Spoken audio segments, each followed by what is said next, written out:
नई दिल्ली में 16वें भारत जापान वार्षिक शिखर सम्मेलन के दौरान भारत और जापान ने अगले 10 वर्षों में 10 ट्रिलियन येन इन्वेस्टमेंट का लक्ष्य तय किया है। साथ ही दोनों देशों ने अपने पहले रक्षा सह विकास प्रोजेक्ट पर भी हस्ताक्षर किए।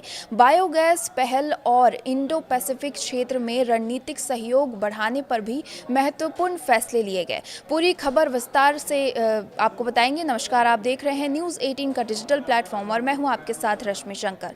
भारत और जापान के रिश्ते हमेशा भरोसे, सम्मान और रणनीतिक साझेदारी के लिए जाने जाते रहे हैं, लेकिन गुरुवार को नई दिल्ली में 16वें भारत जापान वार्षिक शिखर सम्मेलन के दौरान ये रिश्ता उस वक्त और खास बन गया जब प्रधानमंत्री नरेंद्र मोदी ने जापान के प्रधानमंत्री सनाए तायाकीची को अपनी छोटी बहन बताया।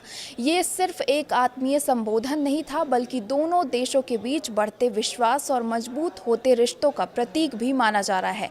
चीन की बढ़ती आक्रामकता के बीच भारत और जापान ने साफ संकेत दिया कि उनकी साझेदारी अब केवल आर्थिक सहयोग तक सीमित नहीं रहेगी, बल्कि रक्षा, तकनीक, ऊर्जा और क्षेत्रीय सुरक्षा जैसे अहम क्षेत्रों में भी नई ऊंचाइयों तक पहुंचेगी।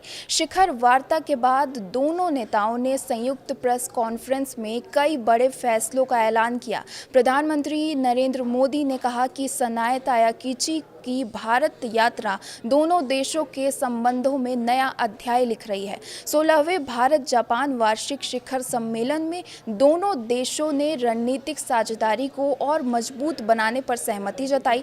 प्रधानमंत्री मोदी ने कहा कि बीते एक साल में भारत और जापान के बीच 120 नए कारोबारी समझौते हुए हैं। अब दोनों देशों का लक्ष्य अगले 10 सालों में भारत में 10 ट्रिलियन येन के जापानी निवेश को आकर्षित करना है। रक्षा सहयोग भी इस सम्मेलन का सबसे बड़ा आकर्षण रहा।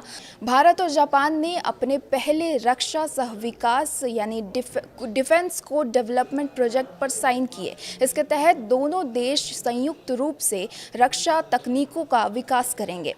सरकार का मानना है कि इससे क्षेत्रीय शांति, समुद्री सुरक्षा और नियम आधारित अंतर्राष्ट्रीय व्यवस्था को मजबूती मिलेगी। दोनों नेताओं ने वैश्विक अनिश्चितताओं को देखते हुए आर्थिक सुरक्षा और ऊर्जा सुरक्षा पर साझा रोड मैप तैयार करने का भी ऐलान किया। इस योजना के तहत semiconductor, quantum technology, critical minerals और उभरती तकनीकों में सहयोग बढ़ाया जाएगा। साथ ही दोनों देशों ने मजबूत और भरोसेमंद सप्लाई चेन तैयार करने पर भी सहमति जताई, ताकि वैश्विक संकटों के दौरान उद्योगों पर असर कम पड़े। पीएम मोदी ने गोवर्धन पहल के तहत भारत जापान बायोगैस इनिशिएटिव की शुरुआत का भी ऐलान किया। इस पहल के जरिए देश भर में आधुनिक बायोगैस संयंत्र स्थापित किए जाएंगे। इसके स्वच्छ ऊर्जा को बढ़ावा मिलेगा, ग्रामीण अर्थव्यवस्था मजबूत होगी और किसानों को अतिरिक्त आय के अवसर मिलेंगे।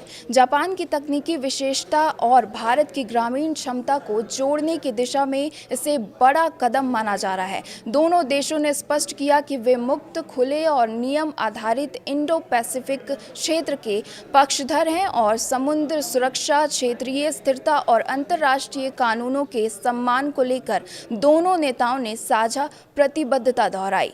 रक्षा अभ्यास, समुद्री सहयोग और आधुनिक तकनीकों में साझेदारी बढ़ाने पर भी सहमति बनी। आपके इस पर क्या विचार है, हमें कमेंट बॉक्स में ज़रूर बताएं। फिलहाल इस वीडियो में आज के लिए बस इतना ही।